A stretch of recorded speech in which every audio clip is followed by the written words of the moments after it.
খুব সহজেই বানিয়ে ফেলুন রেস্তোরাঁর মতন চিকেন চাপ। প্রথমে চিকেনটাকে ভালো করে পরিষ্কার করে তার মধ্যে এক বাটি টক দই, পেঁয়াজ, আদা, কাঁচা লঙ্কা বাটা, 3 থেকে 4 চামচ ভিনিগার দিয়ে ভালো করে মাখিয়ে নিতে হবে। তার মধ্যে 2 থেকে 3 চামচ জিরে গুঁড়ো দিয়ে ভালো করে মাখিয়ে 10 থেকে 15 মিনিটের জন্য রেস্টে রেখে দিতে হবে। এখানে কড়াই সাদা তেল গরম করে ঝিরি ঝিরি করে কেটে রাখা পেঁয়াজ লাল লাল করে ভেজে বেরেস্তা করে তুলে নিতে হবে। তারপর সেই কড়াতেই এলাচ, লবঙ্গ, তেজপাতা ফোড়ন দিয়ে ম্যারিনেট করে রাখা চিকেনটা দিয়ে একটু কষিয়ে নিতে হবে।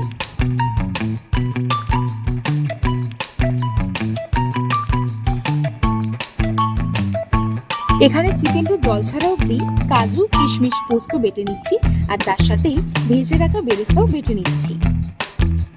চিকেনে কিন্তু জল ছেড়ে দিয়েছি। এবার এর মধ্যে স্বাদ অনুসারে নুন দিয়ে দিচ্ছি।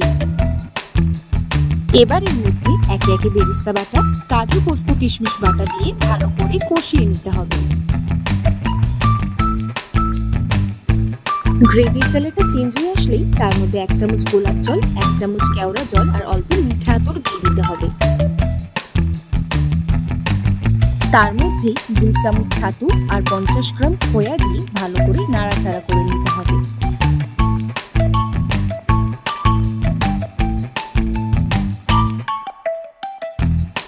তাই গোটা গরম মশলা, জায়ফল, জয়িত্রী ভেজে গুঁড়ো করে নিচ্ছি।